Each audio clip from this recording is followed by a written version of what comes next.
मैं doctor Panita Baghel, consultant gynaecologist at Sai Baba women hospital. आज हम बात करेंगे पोस्टनेटल केयर के बारे में।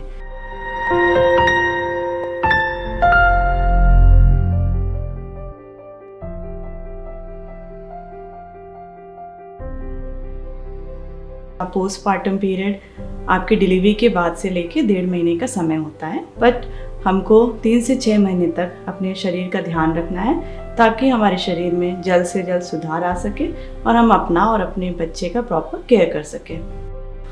अब हम एक एक करके इनके बारे में बात करेंगे। सबसे पहले हम बात करते हैं पेरिनियल केयर के बारे में। जब अगर आपकी नॉर्मल डिलीवरी हुई है तो कई बार आपको नीचे से कट दिया जाता है ताकि वहाँ थोड़ा सा स्पेस बन सके, बच्चे की आराम से डिलीवरी हो सके और आसपास के एरिया जैसे कि पेशाब का रास्ता है, मोशन का रास्ता है, वहाँ पे कोई चोट ना लगे, कोई इंजरी ना हो।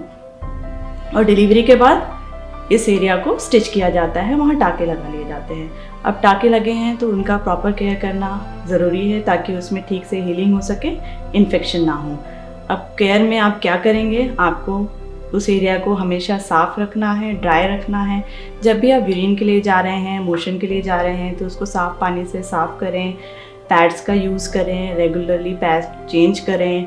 वहाँ पे आप 3 से 4 बार ऑइंटमेंट भी अप्लाई कर सकते हैं, चाहे तो वहाँ पे हल्की गर्म सिकाई भी कर सकते हैं। अब आपको नीचे टाँके लगे हैं तो एक प्रॉपर पोजीशन में बैठना भी ज़रूरी है, नहीं तो टाँकों में खिंचाव पड़ सकता है जिसके कारण कभी कभी टाँकों में सूजन आ सकते हैं, टाँकों में अत्यधिक दर्द हो सकता है, टाँके खुलने का भी खतरा रहता है। अगर आपको कभी बहुत ज़्यादा टाँकों में दर्द महसूस हो तो आप तुरंत हॉस्पिटल जाएं और अपने डॉक्टर से चेकअप ज़रूर कराएं। अब बात करते हैं ब्रेस्ट केयर के बारे में। ब्रेस्ट केयर भी बहुत इंपॉर्टेंट है क्योंकि अब आपको रेगुलरली अपने बेबी को फीड कराना है। जब भी आप ब्रेस्ट फीडिंग करा रहे हैं ये ध्यान रखें कि आप प्रॉपर पोजीशन, कंफर्टेबल पोजीशन में सपोर्ट लेके बैठें, क्योंकि अगर आप प्रॉपर पोजीशन में नहीं बैठते हैं तो आपको बैक पेन हो सकता है जिसके कारण आपको बेबी को फीड कराने में प्रॉब्लम हो सकती है। अब जब बेबी को फीड करा रहे हैं तो ध्यान रखें कि बेबी का माउथ ब्रेस्ट के निपल के साथ साथ पूरे एरोला को भी कवर करें। एरोला निपल के आसपास का जो ब्लैक एरिया होता है उसको एरोला कहते हैं, क्योंकि इसी एरिया में ग्लैंड्स होते हैं। जब बेबी सक करता है तो यहीं से ब्रेस्ट मिल्क निकल के निपल में जाता है जिसको फिर बेबी फीड करता है। अगर आपने प्रॉपर पोजीशनिंग नहीं दी है और बेबी का माउथ अच्छे से अटैच नहीं है, सिर्फ निपल में है, तो ऐसे में बेबी सक करता रहेगा पर बेबी को मिल्क नहीं जाएगा, जिसके कारण बेबी बहुत लंबे समय तक सक्शन करता रहेगा और उस एरिया में चोट लग सकती है, उसमें कट लग सकता है जिसे हम क्रैक निपल या निपल सोरनेस कहते हैं। तो इसके लिए आपको क्या करना है, हमेशा क्लीनिंग का ध्यान रखें। फीडिंग से पहले, फीडिंग के बाद ब्रेस्ट को क्लीन करें, ब्रेस्ट को ड्राई रखें। अगर आपको निपल सोरनेस हो गया है तो वहाँ पे आप घी अप्लाई कर सकते हैं, मिल्क अप्लाई कर सकते हैं, ऑइंटमेंट्स अप्लाई कर सकते हैं। और अगर आपको फीडिंग में प्रॉब्लम हो रहा है तो आप वहाँ पे निपल शील्ड लगा के उसकी हेल्प से बेबी को फीड करा सकते हैं। चाहे तो मिल्क एक्सप्रेस करके भी बेबी को फीड करा सकते हैं। समय के साथ धीरे धीरे निपल को रेस्ट मिलने से निपल में हीलिंग स्टार्ट हो जाती है। और कई बार अगर हमने अच्छे से बेबी को फीड नहीं करा रहे हैं, रेगुलर इंटरवल में फीडिंग नहीं दे रहे हैं और ज़्यादा ब्रेस्ट मिल्क बन रहा है तो ऐसे में ब्रेस्ट में एक मिल्क एक्यूमुलेट हो जाता है, जमा हो जाता है और एक लंप का फॉर्म ले लेता है। इसलिए ज़रूरी है कि अगर जब भी कोई गठान आपको ब्रेस्ट में महसूस हो तो आप उसको खाली करें, ब्रेस्ट को मिल्क को एक्सप्रेस करें। और अगर ये नहीं कर पा रहे हैं तो आप थोड़ी ठंडी या गर्म सिकाई करके भी ब्रेस्ट मिल्क को एक्सप्रेस कर सकते हैं। अगर मान लीजिए कभी इसमें इन्फेक्शन हो गया तो ये एक एब्सेस का फॉर्म ले लेता है। ऐसे में आपको बहुत ज़्यादा दर्द होता है, टेंडरनेस होता है, फीवर हो सकता है। ऐसे में आपको हमेशा अपने डॉक्टर से जाके चेकअप कराना है, क्योंकि इसके लिए आपको मेडिसिन या सर्जरी की ज़रूरत लग सकती है। हमेशा अपने साइज़ के हिसाब से सपोर्टिंग ब्रा यूज़ करें, पहने और रेगुलर इंटरवल में हमेशा अपने बेबी को फीड कराते रहें। अब बात करते हैं डाइट एंड एक्सरसाइज के बारे में। जितनी ज़रूरत आपको हेल्दी डाइट की प्रेगनेंसी में रहती है उतनी ही ज़रूरत आपको डिलीवरी के बाद भी रहती है, क्योंकि अब आपको बेबी को भी फीड कराना है। आपको high caloric, adequate amount of proteins, vitamins, water, fluids, vegetables, dry fruits, ये सारी चीज़ें लेनी हैं। बैलेंस डाइट लेना बहुत ही ज़रूरी है। इसके साथ साथ कई बार देखा गया है कि पेशेंट जो रहते हैं वो बहुत ज़्यादा घी लेना स्टार्ट कर देते हैं, क्योंकि घी में सिर्फ फैट रहता है जो आपकी बॉडी में डिपॉजिट हो जाता है और आपकी बॉडी फैट को बढ़ा देता है, चर्बी को बढ़ा देता है। तो घी का सेवन इतना ज़्यादा करने की ज़रूरत नहीं है। अगर आपने दिन में 2 चम्मच भी घी लिया है तो वो भी आपके शरीर के लिए सफिशिएंट है। इसके साथ साथ डिलीवरी के बाद आपको कुछ मेडिसिन दी जाती हैं, आयरन की, कैल्शियम की, उसको भी लेना ज़रूरी है क्योंकि डिलीवरी के टाइम हमको थोड़ी ब्लीडिंग होती है, हम मिल्क बेबी को फीड करा रहे हैं। इसके साथ साथ आपको डिलीवरी के बाद आयरन और कैल्शियम की दवाइयाँ लेना भी ज़रूरी है। आयरन की टैबलेट्स कम से कम 3 महीने और कैल्शियम की 6 से 12 महीने तक लेना ज़रूरी है। अब हम बात करते हैं एक्सरसाइजेस के बारे में।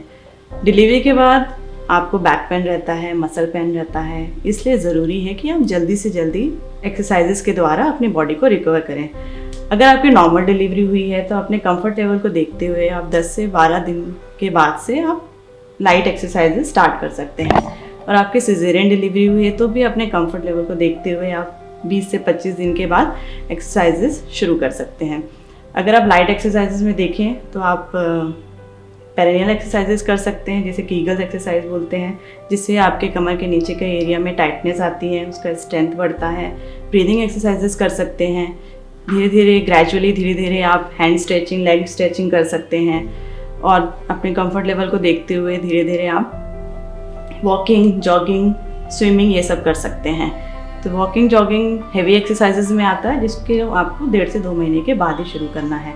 और इस बात का ध्यान रखना है कि जब भी आप एक्सरसाइजेज शुरू कर लें आप उसको अपने फिजियोथेरेपिस्ट या डॉक्टर से कंसल्ट करके उनकी गाइडेंस में ही एक्सरसाइज करना स्टार्ट करें। डिलीवरी के बाद आपके स्किन में काफ़ी चेंजेस आते हैं, आपके हेयर्स में काफ़ी चेंजेस आते हैं। स्किन में बहुत बार पिगमेंटेशन हो जाते हैं, ब्लैकनिंग हो जाती है, पिंपल्स, एक्ने, ये परेशानी रहती है।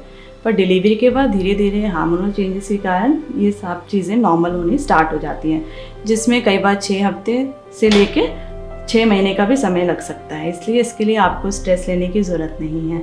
बहुत बार ये शिकायत आती है कि अब हमारा डिलीवरी के बाद हेयर फॉल बहुत ज़्यादा बढ़ गया है। ये इसलिए होता है क्योंकि जब हम प्रेग्नेंट रहते हैं तो हार्मोन के इफ़ेक्ट के कारण हेयर्स बहुत अच्छे हो जाते हैं। इसके साथ साथ हम अच्छी डाइट ले रहे होते हैं, मल्टीविटामिन्स ले रहे होते हैं, इसके कारण हमारे हेयर्स बहुत अच्छे होते हैं। बट आफ्टर डिलीवरी हार्मोन्स के लेवल कम होने लग जाते हैं, स्ट्रेस रहता है, प्रॉपर स्लीप नहीं हो पाता, डाइट ठीक से नहीं हो पाती, इसलिए हेयर लॉस ज़्यादा होने लगता है। ये भी अगर आप प्रॉपर डाइट लेते हैं, रेस्ट लेते हैं, स्ट्रेस नहीं लेते हैं तो समय के साथ नॉर्मल हो जाता है। अब बात करते हैं कॉन्ट्रासेप्शन मतलब कि गर्भ निरोधक के बारे में। डिलीवरी के बाद ये ज़रूरी है कि आपके बच्चों के बीच में प्रॉपर स्पेसिंग हो, इसलिए कॉन्ट्रासेप्शन बहुत इम्पॉर्टेंट है। आप जब भी फॉलोअप पे अपने डॉक्टर के पास जाते हैं 1-1.5 महीने के बाद तो ज़रूर अपने डॉक्टर से कॉन्ट्रासेप्शन के बारे में बात करें। आप अगर आप फीड करा रहे हैं तो उसके लिए कॉन्ट्रासेप्शन मेथड अलग होते हैं, अगर आप फीड नहीं करा रहे हैं तो उसके कॉन्ट्रासेप्शन मेथड्स अलग होते हैं। इसलिए ज़रूरी है कि आप उसके लिए प्रॉपर डिस्कस करें और उनके गाइडेंस से कॉन्ट्रासेप्शन इस्तेमाल करें। उम्मीद करती हूँ कि इससे आपको काफ़ी जानकारी मिली होगी, आपको ये वीडियो पसंद आया होगा। अगर आप और कुछ जानकारी चाहते हैं तो आप कमेंट बॉक्स में पूछ सकते हैं। मैं कोशिश करूँगी कि आपके सब सवालों का जवाब दे सकूँ। धन्यवाद।